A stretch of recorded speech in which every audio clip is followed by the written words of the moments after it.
You've been with the Bitcoin Way for how many years now? Yeah, it's been about 18 months, a little over 18 months, I think. Wow. Yeah. So yeah, months. not as long. Now, to be fair, I've only been in Bitcoin for a little over 3 years. So half of my time has been with the Bitcoin Way at this point. That's awesome, dude. Yeah. It's been a ride. Well, it is. You texted me the other day, and you said like you guys have signed up how many people to run nodes now? Oh, I don't even have a number, but I mean, every day we're helping people spin up nodes. So dude, that's so freaking awesome. Like I just want to say publicly in a public forum, like that is doing God's work. That is absolutely worth the price of admission. If you don't know about the Bitcoin Way, you should go sign up with them. They will help you take self-custody. More importantly, they'll help you set up a node. And that is one of the most important things you can do as a Bitcoiner. And I just love. I will sing your praises till the end of time if you guys just keep pushing node running. I think it's so awesome. Thank you so much. We are. For us, it's almost mandatory. I guess technically you could opt out of that component, but we strongly advise against opting out. And it really is cool because we see, like, you know, I mean, with knots versus core or not, like we see a lot of these nodes coming online, and like we know that we're making a material impact on the number of nodes. And it's not like we've got 20% of the network set up or something, but I don't really know of anyone else who is every day multiple clients a day spinning nodes up. So yeah, a lot of fun, very important work to be done, I think. Yeah, it's huge, man. It's absolutely huge.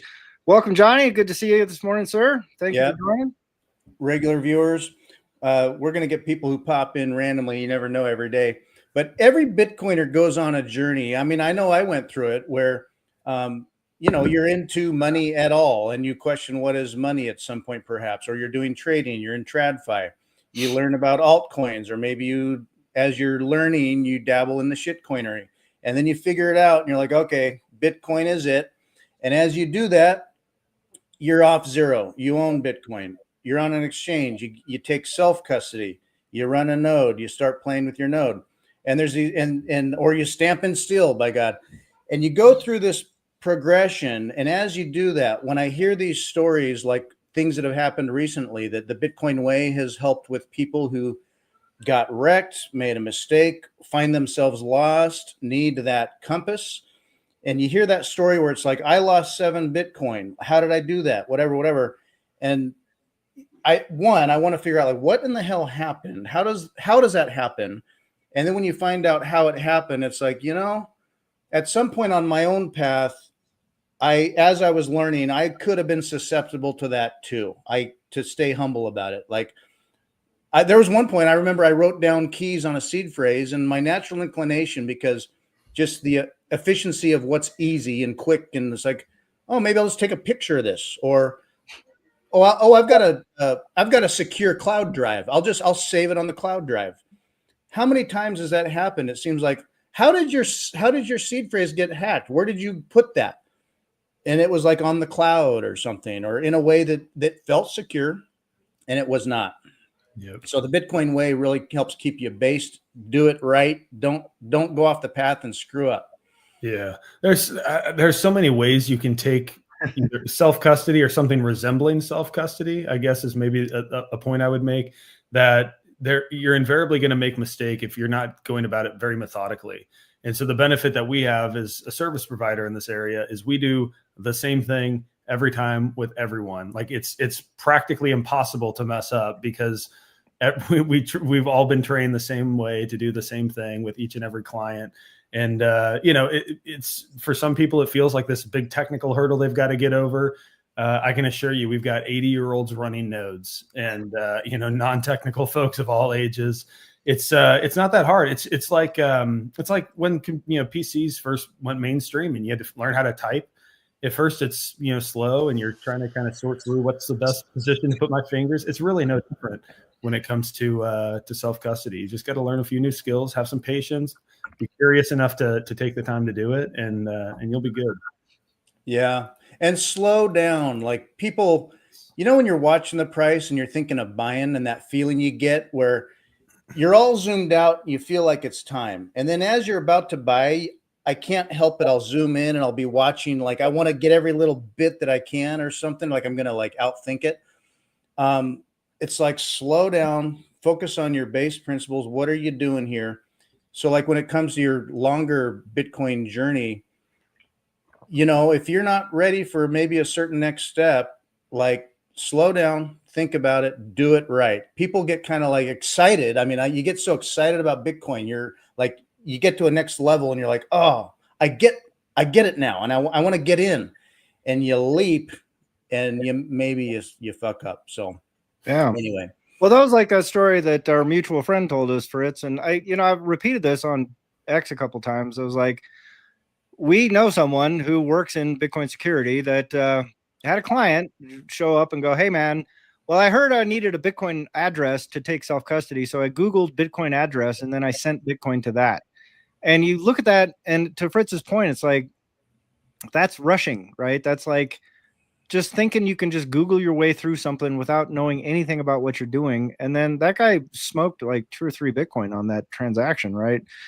But when you hear it, like people go, oh, that's BS. No one would ever do that. We go, people do that kind of shit, right? So like, I love sending people towards the Bitcoin way. Just, like if I ever meet someone who's got like our attorney we just signed up, this guy said, yeah, I think back in 2012, we had I had a client and he gave me a silver coin and a Bitcoin, like a piece of paper with Bitcoin on it.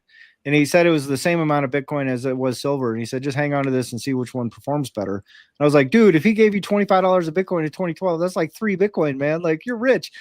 He finally went and unpacked it, and like turned out he only had like 0.1 Bitcoin or something. But still, I was just like, dude, you sat on your hands and you got 12 grand. Like, that's pretty fucking good deal. Yeah. But the first words out of my mouth were like, dude, if you actually have $25 of Bitcoin from 2012, you need to call these guys at the Bitcoin Way. Don't do anything. Sit on your hands. Don't fuck around. Don't start Googling shit. Just call the Bitcoin Way and they'll walk you through what to do with that now. Like, don't screw this up, man. Cause that's, Yeah. I mean, it all turned out to be moot, but like the first thing I do, like I met a ton of people in Vegas. They're like, yeah, well, I got a lot of Bitcoin. It's like 10 Bitcoin or something like that. It's on Coinbase. I'm just like, dude, you're a fucking high net worth guy. You need to call these guys. You need to have them help you figure out what to do with that. Like, don't keep doing what you're doing because you're just aiming to get wrecked. Like, you're just trying real hard to like fuck yourself in the ass. Pardon my French. But yeah, man, I mean, I love what you guys do. And, we actually had a lot of opportunity to hang out. We hung out in Vegas. All 3 of us hung out in Vegas, and we closed out a restaurant there. But I also got to hang out with you a bunch in Prague this last year. I saw your speech. I thought that was great, man. Like, what were your kind of takeaways from that speech? Like after you got off the stage, because you handled it like a stud, dude. I mean, you were just like, boom, just focused and clear and like no nervousness or anything. So I was pretty impressed, man. You did a great job. I appreciate that. Yeah, that was a lot. I think the only other time I'd spoken publicly about Bitcoin was in front of about 40 people. And I did that at a local event with Natalie Brunell and Sam Callahan late last year. So yeah, it was overwhelming to imagine speaking on the main stage at Prague, but I thought it went as well as it could have. Hopefully sent some signal. People were very kind and generous with their words after, and got to meet a lot of cool people because they saw me and they knew to come up and talk to me after that. Yeah. But yeah, I think I feel like, Daniel, for you, it's like your mission is as many people as we can get running nodes. Like at the end of the day, like decentralization and security of the network, like that's the thing. One of the things I'm very passionate about, and it's not something in my personal life I even have every opportunity to execute on, but is to get people using Bitcoin beyond just store of value. And I think store of value I think saving in Bitcoin is a great use case. I'm not one of those people who said that's not using Bitcoin. I use Bitcoin as a store of value.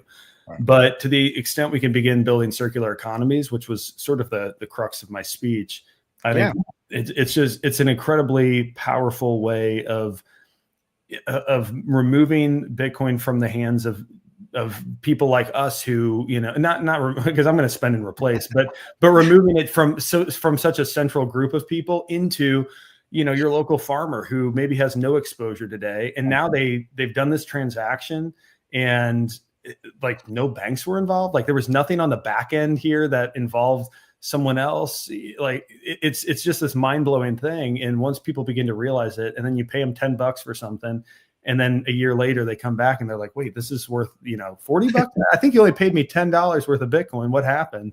Yeah. They started asking questions. So that was sort of the nature of my speech. And I thought it for speaking in front of 1,500 people, 2,000 people, whatever it was for the first time, I thought it went as well as it could have. Yeah. It was Not fire, nervous man. at all. And for anyone, say it's someone's first Bitcoin transaction and they're just getting used to, oh, you could pay me in Bitcoin. Okay, sure. Why not? Like, we have a buddy, Travis, who's, paid an electrician or a plumber and said, hey, are you willing to try it out? And he's like, sure. And just that gets them off zero, gets them on a path, gets them thinking about it. Maybe they don't do anything with it for a while, but after a while, they, it may click later for them, or they go, oh, well, that worked. I could do more of that. And it promotes everything about the economy. We've talked in the past about Bitcoin inherently being a property, like you own a property, and it's a property that can be used as money. And I think both are important. It changes fundamental rules to the entire property capture game, and we can just zap it around like across the world. So it's incredible. It's pretty amazing. Yeah, I think that's, Daniel, your thesis, although I'm still admittedly trying to wrap my head around it, I think is something I'm becoming increasingly sympathetic to, in the importance of Bitcoin as a bearer asset. It breaks all of the rules of what we've known about property for the last forever, perhaps. Yeah. And I think it's an important thing, and it's something that you have to sit on. And for anyone who, I'll show your product. For anyone who hasn't read The Great Realignment, check out Daniel's book, because it's very good. I would say it's dense. Like have some time to like sit back and ponder it, because I read it like, I don't know, maybe 8 months ago, or maybe a year ago even, and then we were talking in Vegas. And you were talking about it, and you're like, yeah, like, in my book. And I was like, I don't even remember this, because I like the amount I absorbed. I think I just need to go back and reread it periodically. But thank you, man. Yeah. Oh, that's awesome, man. I appreciate that. Like, that's, when we talk about things like whether it's the core debate or anything, right? Like, I hear people throw this idea around of like sound money and, this should be a monetary network and things like that. And I think it kind of misses a broader point. And the way I've sort of developed over the last year or so of just thinking about this problem, the problem of value, right, and exchange and things like that, like I kind of look at the idea, like the money origin story. Like I kind of think of it like I literally liken it to the sun revolves around the earth. Like I can go talk to Lynn Alden right now and say these words out loud. I go, money solved the problem of barter, and she'll go, yeah. 100%.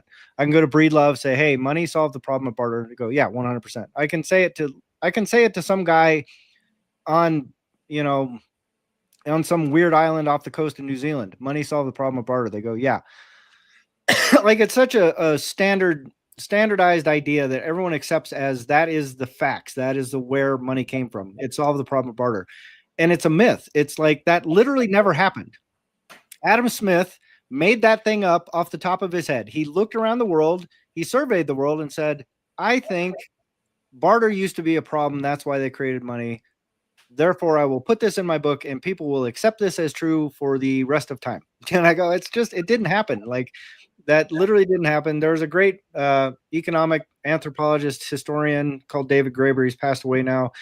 He was a big figure in the Occupy Wall Street movement, but he calls it the great founding myth of economics. He said there's never been a society on earth that has ever developed that way, where they went from a barter economy to a cash economy or to a shell economy or to a bead economy. He said that just doesn't happen. There are a lot of places where they had a currency that collapsed and then they resorted to barter, but it's never gone the other way. And so when I challenge that thesis, I go, look, man, money is a tool of the state. It's always a tool of the state. It's always been a tool of the state. If you go back to ancient Egypt and they said, oh, yeah, they had gold coins and whatever. What was that for? You had to go pay that money to the religious leaders, right? You had to go give that to them. And then you had to take it so they could get stuff from you. But that's what it's all about. It's what money has always been about. Pay us a tax so we don't have to steal your stuff directly. And it's like the old mob boss in, like when the mafia guy comes by in Little Italy in New York and goes, hey, Saul, I see you're running a pretty successful sandwich shop here. How about you, pay us a little money and we'll make sure nothing bad happens to your shop. And the guy goes, GFY, this is America. I don't need you. We got the police. And you go, hey, the police aren't so good at stopping this kind of stuff, Saul. So you should really pay us the tax.